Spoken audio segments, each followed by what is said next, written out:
Portland. Hey, what's happening, everybody? The older bells. The tenor bell weighs 15 1/4 hundredweight and is. What am I up to, you might ask yourself? You now hear them ringing steadily 6. What I'm doing is the banisters that go up the stairs. I've basically painted them all. I'm just putting these posh little brackets on. These ones are done, so I'm going to give them a final clean over these ones and just touch up the paint, which I need to do.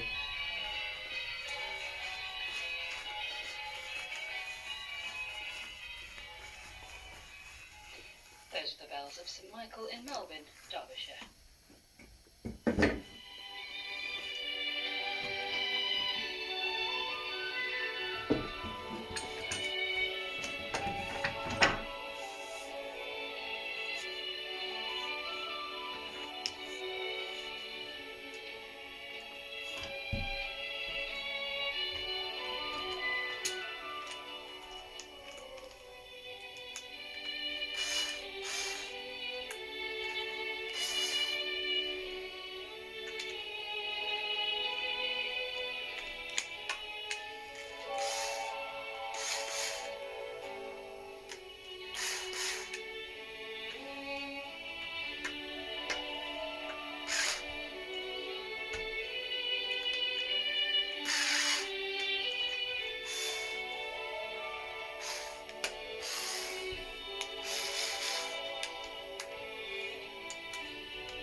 The shipping forecast issued by the Met Office on behalf of the Maritime and Coast Guard Agency, 0015, on Monday the 22nd of January.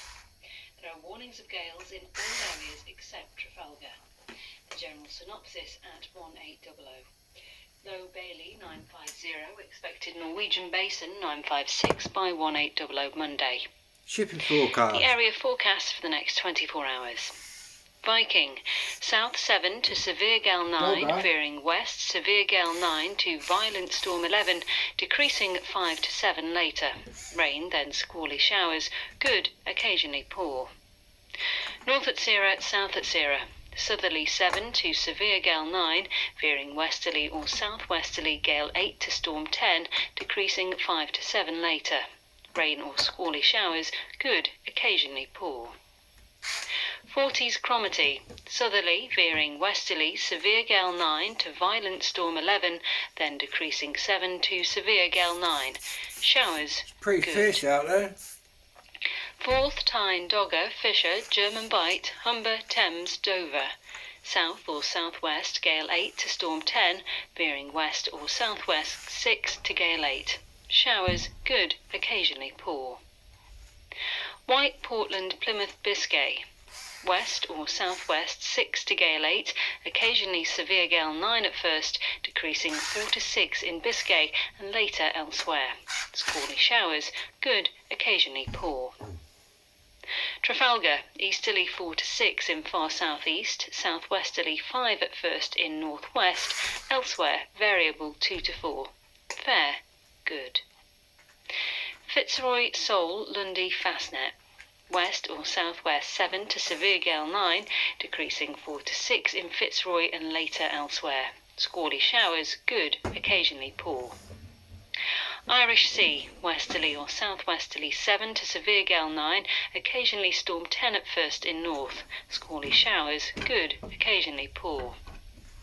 Shannon Rockall, westerly 7 to severe gale 9, occasionally storm 10 at first in North Rockall, backing southerly or southwesterly 4 to 6 later. Thundery showers, moderate or poor. Malin Hebrides, cyclonic severe gale 9 to violent storm 11, becoming west or northwest 7 to severe gale 9, decreasing 6 later. Thundery showers, moderate or poor.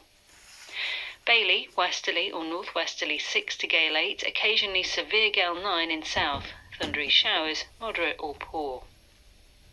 Fair Isle, Right, Faroes, this is the one that I haven't cyclonic done becoming yet. west or northwest 7 to severe gale 9, increasing storm 10 or violent storm 11 for a time in Fair Isle. Rain Still or got the squally nails in there, showers, well, good, when I was occasionally painting. poor. Southeast Iceland, cyclonic 4 to 6, increasing 6 to gale 8 for a time, squally wintry showers, good, occasionally very poor. Now the weather reports from coastal stations 42300. Tyree automatic, southwest by west 7, recent precipitation, 3 miles 959, now rising. Stornoway, southwest by south 6, rain, 2 miles 951, falling more slowly. Lerwick, south by west 6, slight rain, 2 miles 956, falling more slowly. Wick automatic, south by west 5, 11 miles 955, falling very rapidly. Aberdeen, south by west 7, slight rain, 8 miles 961, falling very rapidly. Lucas, southwest by west 9, rain, 11 miles 965, now rising. Boomer, southwest by south 7, recent rain, 13 miles 973, falling more slowly. Bridlington, south-southwest 7, 984, now rising. Sandetti light vessel automatic, south-southwest 9, 2 miles 1005. St Catherine's Point automatic, southwest 7, 1003, falling more slowly. Jersey, southwest by south 7. Channel light vessel automatic, west by north 8, 1003. Scilly automatic, southwest by west 7, recent precipitation, 2 miles 1000, now rising. Milford Haven, southwest by west 5, mist, 4 miles 992, now rising. Aberporth, southwest 8, recent precipitation, 5 miles 991, rising slowly. Valley, southwest 8, 1.5 miles 985, rising slowly. Liverpool Crosby, southwest 8, mist, 2 miles 984, now rising. Valentia, west 6, 5 miles 994, rising very rapidly. Ronaldsway, southwest 8, 980, rising slowly. Malin Head, west by south 10, 969, rising quickly. Machrihanish automatic, southwest 9, mist, 4 miles 968, now rising. Now the weather forecast for the inshore waters of Great Britain and Northern Ireland, valid for the following 24 hours. The general situation. The deep low pressure centre associated with Storm Isha will move northeastwards past the north of Scotland through Monday. This brings very strong westerly or southwesterly winds across the United Kingdom, with widespread severe gales and a risk of storms or violent storms across many northern waters. Cape Wrath to Rattray Head, including Orkney. South 6 to gale 8, veering west severe gale 9 to violent storm 11, then decreasing 7 to severe gale 9. Squally showers, moderate or good, occasionally poor. Rattray Head to Berwick-upon-Tweed. South or southwest 7 to severe gale 9, occasionally storm 10 at first, veering west 6 to gale 8 later. Showers becoming fair later, good, occasionally poor. Berwick-upon-Tweed to Whitby. Southwest gale 8 to storm 10, decreasing 6 to gale 8, veering west 5 to 7 later. Showers becoming fair later, good, occasionally poor. Whitby to Gibraltar Point. West or southwest 7 to severe gale 9, decreasing 5 to 7.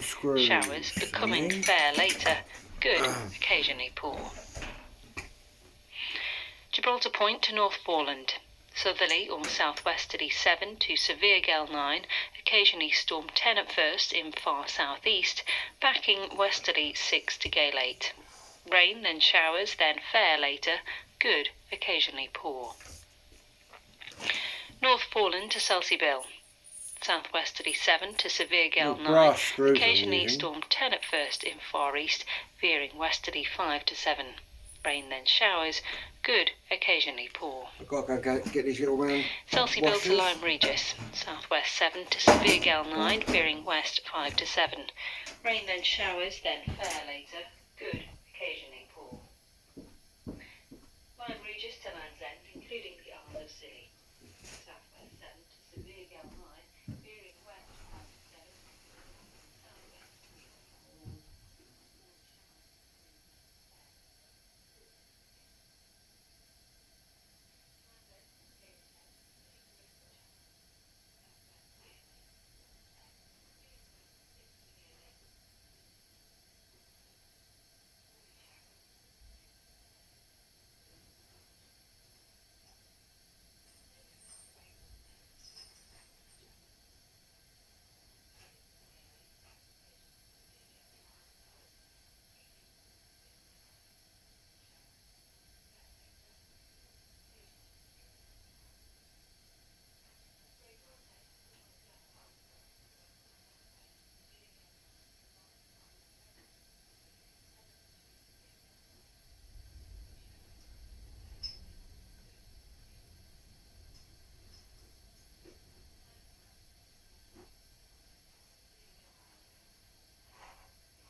GMT, the Florida Governor Ron DeSantis pulls out of the race to become the 2024 White House Republican nominee and backs Donald Trump. Trump is superior to the current incumbent, Joe Biden. That is clear. I signed a pledge to support the Republican nominee, and I will honor that pledge. Mr. Trump celebrates his new endorsement as the Republican primary contest. Now a two-horse race moves to New Hampshire. I'm Nick Qureshi with the newsroom from the BBC World Service. Also ahead, we learn about the measures Japan is taking to reverse plummeting birth rates. We're on the front line to see how drones are being used in Ukraine's war with Russia.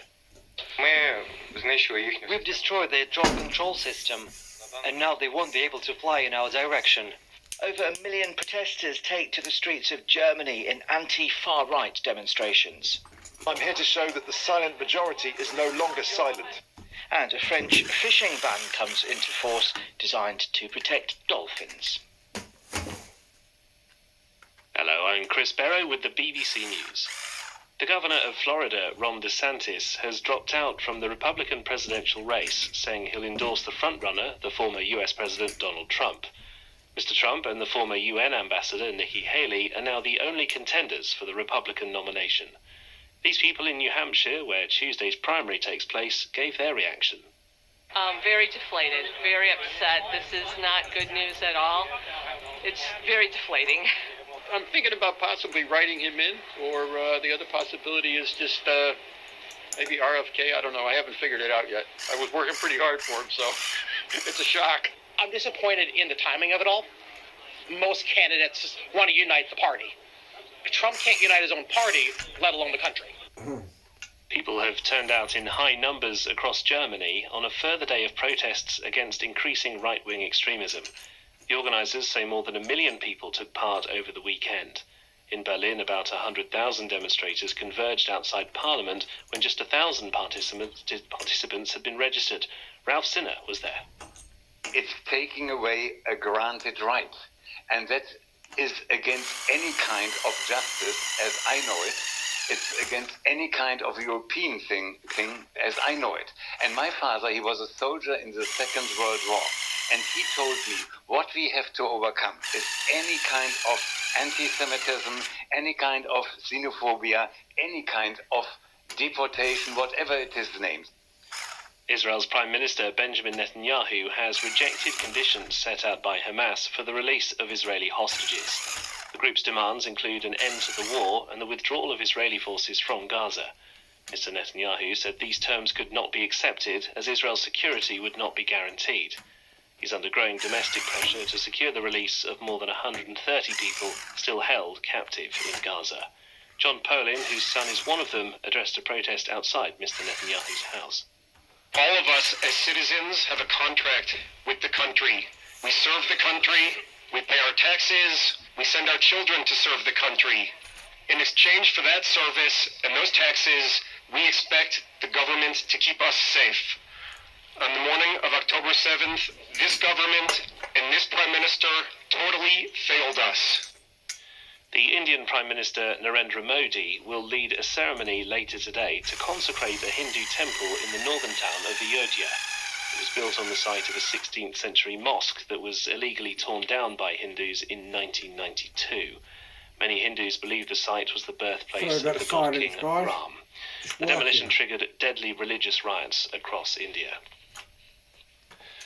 This is the latest world news from the BBC. An investigation by BBC Arabic has found evidence that the United Arab Emirates hired American mercenaries to assassinate political opponents in Yemen. The company Spear Group Operations is also alleged to have trained Emirati officers to carry out similar operations. The UAE says the allegations against it are false. The Russian energy company Novatek says a fire has forced it to suspend some operations at a huge Baltic Sea fuel export terminal. Ukraine says it carried out a drone attack that disrupted a major supply line of fuel to Russian troops. Sarah Rainsford has spoken to Ukrainian officials in Kiev. They're saying it was a drone strike. It was a very deliberate, targeted attack on a gas processing plant. So they're claiming a big success, really, telling us that the fuel from that plant was used for the Russian troops who were invading Ukraine. And they're also calling it a strike against the Russian economy in terms of affecting its exports from that plant and from that port. So it certainly would suggest that Ukraine's capacity to create and to use drones deep inside Russian territory is increasing and getting better all the time. A month-long fishing ban is coming into force off the French Atlantic coast, aimed at protecting dolphins. It affects all boats over 8 metres in length. French fishermen are furious, saying there's no evidence dolphins in the Bay of Biscay are endangered and that the promised compensation isn't enough. Environmentalist groups are delighted, though. They want the ban extended. About 1,300 dolphins washed up on French beaches last winter.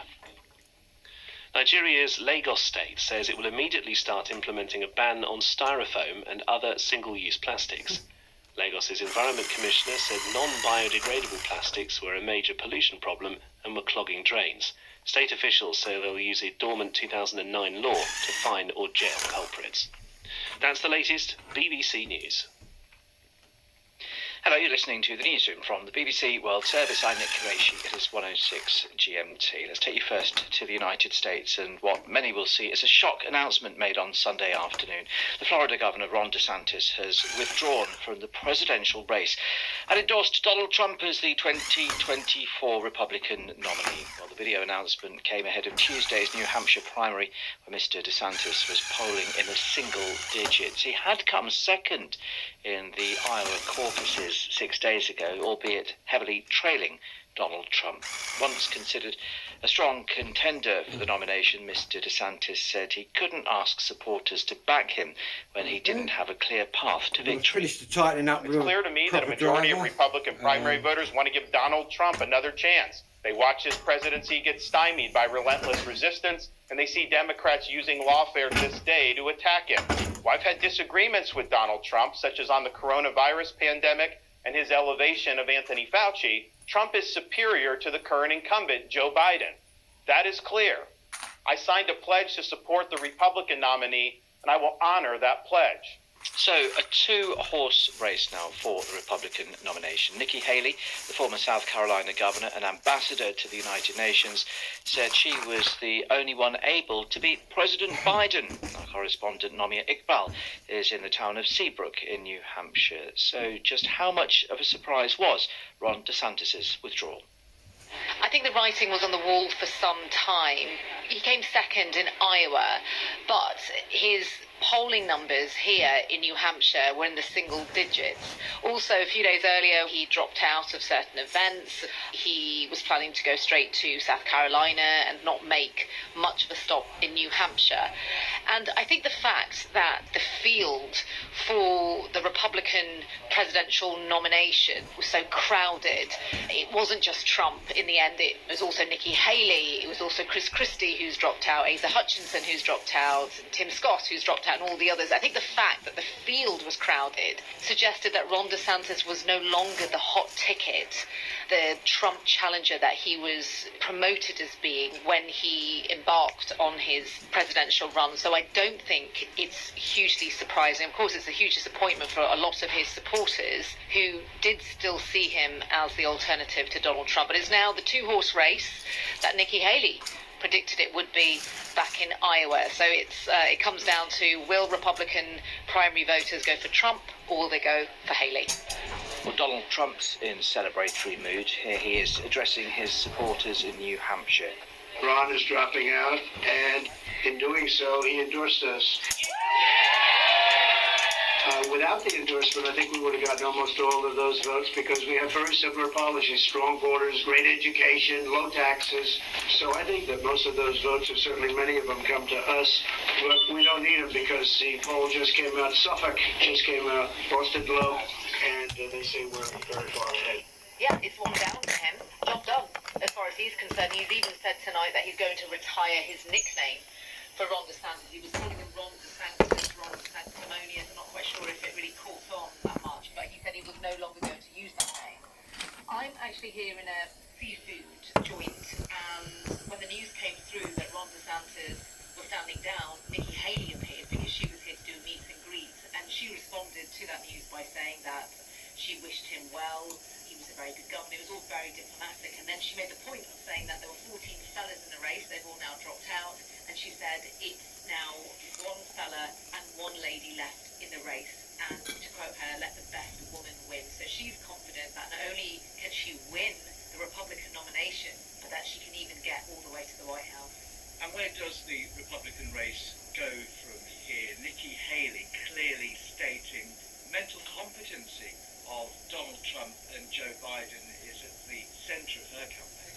It is. She's really tied Biden and Trump together and made a big point about their age, and it does work. You know, a few months ago I looked into the whole issue of the gerontocracy and how American voters are feeling about the fact that Biden and Trump are elderly. And here in New Hampshire, there's a lot of independent voters up for grabs. There's a lot of unaffiliated voters. And when I spent some time today talking to a lot of them in various parts of New Hampshire, we were in a diner this morning, and many of them did bring up the age issue. And one woman said to me, Nikki Haley is 52, she's the future. She is of that age which you want in a president, whereas Biden and Trump are of the past. So that is the message that she will be giving. She will also carry on with the message that she believes she is the better alternative to Trump, that Trump is chaos, especially given the fact that he is a twice impeached president, facing more than 90 felony charges, facing a mix of criminal and civil trials this year. She's pitching herself as the leader that you want in the White House that won't bring this chaos. Now, whether it works, we'll see, because the polls, if we're going to go off the polls, and a lot of people do dismiss the polls, but the polls still suggest that Donald Trump is on course to win New Hampshire. Nominating Bob. A BBC investigation has found evidence that the United Arab Emirates hired American mercenaries to train Emirati officers to assassinate political enemies in Yemen. This has triggered a wave of killings that continues today and demonstrates the complex role that foreign powers are having in Yemen's civil war. Former US servicemen who worked for the company's Spear Group operations have spoken to our reporter Noel Al-Madafi. In 2015, fighting in the Yemen civil war was on several fronts. The Iran-backed Houthis had taken over the capital Sana'a, and Al-Qaeda were gaining territory in the south. To tackle the rise in extremist groups, the United Arab Emirates in effect took charge of security in southern Yemen, with the backing of the US. The BBC has seen evidence that between 2015 and 2020, the UAE paid a private company, Spear Operations Group, to carry out targeted killings in Yemen, and to train Emiratis to carry out similar operations. But our investigation has found some of those targeted were social and political activists. Badr Shayban from the human rights organization Reprieve has been investigating assassinations in southern Yemen.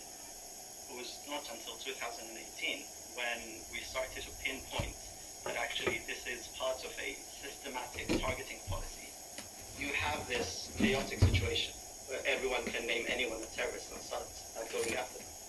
These are extrajudicial killings, and the most important thing is that it's still happening until today.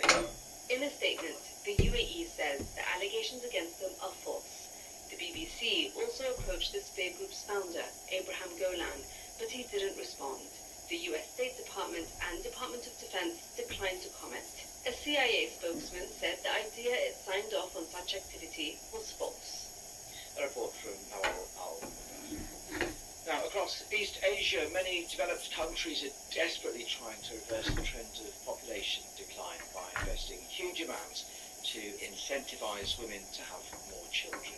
In Japan, which has one of the world's lowest birth rates, previous efforts to boost the population have had limited success. But one initiative offering subsidized fertility treatment to women in Tokyo has had a big uptake, much more in fact than officials had anticipated.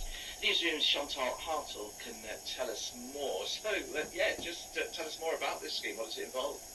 Well, Nick, last September, the local metropolitan government in Tokyo announced that it would subsidise a programme to freeze a woman's eggs. Now, that's a assistive reproduction treatment that can essentially delay fertility until couples are in a better position to have children, usually for financial reasons, but also mentally be in a better place as well as a family. Now, unlike previous policies open to probably the women worst between the ages of 18 and 39 of this kind that had been offered, this time it is regardless of marriage status. So any woman who is between those ages can apply, and they can receive up to 300,000 Japanese yen, that's around $2,000 for the year where the eggs are frozen, and then 20,000 yen, so $135 annually for a maximum of 5 years after that procedure. Now, the local government there had expected around 300 applicants, so had budgeted $400,000 accordingly, but it has now ended up with more than 5 times as many women that have applied, and the Tokyo mayor, Yuriko Koike, has said now that the city plans to increase that budget significantly, and it shows as well the level of interest in this, because 700 women separately have registered for information sessions. scheme. And then governments in the region introducing incentives like this because it fears their economies are going to stagnate. So let's look away from Japan. How are the neighbours addressing the problem? That's exactly it. I mean, put simply, having a bigger population who can work and produce more goods and services leads to higher economic growth, and low birth rates are not really what any country wants to see at the moment. Just to give you an idea, by the end of the century, Japan's population is expected to drop from 123 million today to around 75 million. And just last week we had confirmation that China's population has shrunk quite dramatically. In fact, it's fallen by 2 million last year. Now that is a combination of a record low birth rate but also a very high number of COVID deaths. And some cities in China have introduced an annual allowance for couples who have a third child. Local governments have also brought in longer maternity leave and housing subsidies. And in South Korea, the government there has spent billions on financial incentives to encourage couples to have more children. All right, many thanks indeed for updating us. Chantal Hart there. You're listening to the newsroom from the BBC World Service. Thank you for your company. I'm Nick Creation. Time now 1:16 GMT. Drones have become an increasingly deadly weapon in the Russian war against Ukraine, but with major military aid packages currently blocked in both the United States and the European Union, Ukraine has been forced to get civilians working from home involved in their assembly. Our correspondent James Waterhouse has been to see what difference they're making on the southern Kherson battlefield, the only part of Ukraine where Kiev is on the offensive. It's not often you see territory occupied by Russia with the naked eye, but on this approach to the Dnipro River, you can. We're heading towards the Antonivsky Bridge, once used by retreating Russian forces at the end of 2022. We're meeting the 11th Brigade of the National Guard, which deals in air reconnaissance, and in these parts that means forcing Russian troops back with attack drones.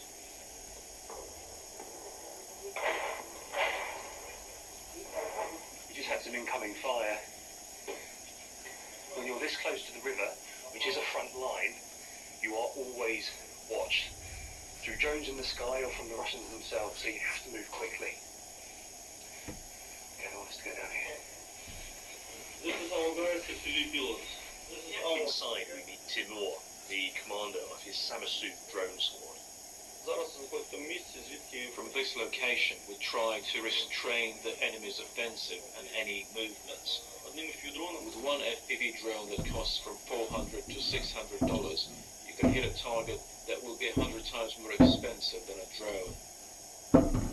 We've moved from the hostile exterior through some double doors into what feels like a living room initially, but there's a deep, striking military feel. We have drone pilots sat in armchairs in front of two TVs with what looks like a console controlled over a can of energy drink, and on the floor here are a dozen or so drones carrying artillery shells. We now receive information that several enemy FPV drones have taken off from a location we're flying there right now. So the pilot is navigating his drone. You can see propeller either side of the view.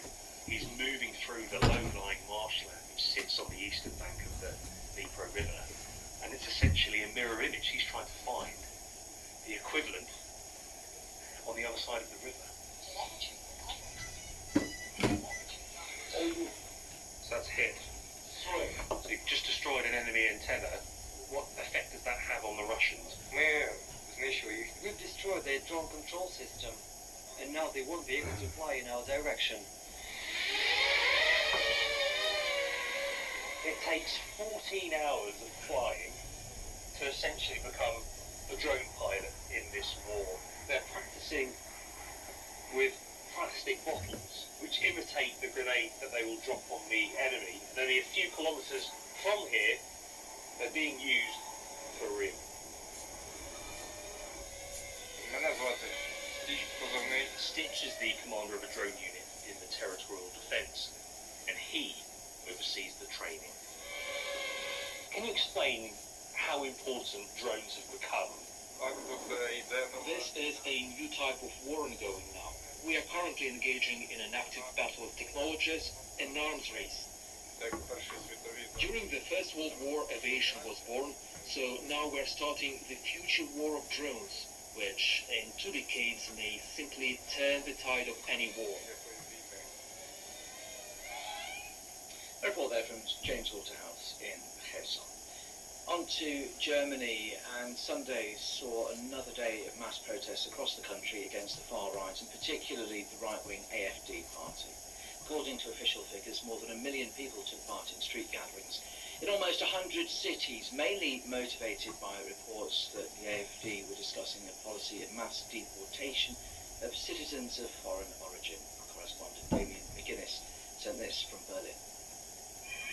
This large protest outside the Reichstag building in Berlin is just the latest in a wave of demonstrations that has swept the country. It was all sparked by reports last week of a secret meeting in November in which far-right activists, including some members of the AfD, discussed a plan to deport millions of people with non-German backgrounds. This plan and that debate has sparked outrage in Germany and brought people to the streets, hundreds of thousands almost every day. And it's also sparked a debate about whether to ban the AfD party. That's something that's been discussed for a while right now. It's really gaining traction. On the one hand, some people say it should happen because there are some elements within the AfD who are clearly anti-democratic. On the other, others say it would be difficult to do. There are high legal hurdles. And it would also play into the AfD's narrative of being victimised by mainstream society. Either way, I think what we're seeing here at demonstrations like this one here today in Berlin is how polarised German society is. Damien McGuinness. A month-long fishing ban comes into force off the French Atlantic coast today. It affects all boats over 8 metres in length, fishing with most kinds of nets. It's been put in place to protect dolphins, more and more of which have been washing up on French beaches in winter. Hugh Schofield reports from Paris. It's the first time since World War II that there's been such an extensive fishing ban in the Bay of Biscay, with some 450 French boats, and many non-French ones too, confined to port or obliged to seek their catch elsewhere. Environmentalist groups that brought the legal action that led to the ban are delighted. They say that the number of dolphins being caught in nets and dying, mainly at this time of year, is increasing dramatically. Around 1,300 dolphins washed up on French beaches last winter, but that, say the groups, is only a fraction of the number that are killed. Fishermen, on the other hand, and others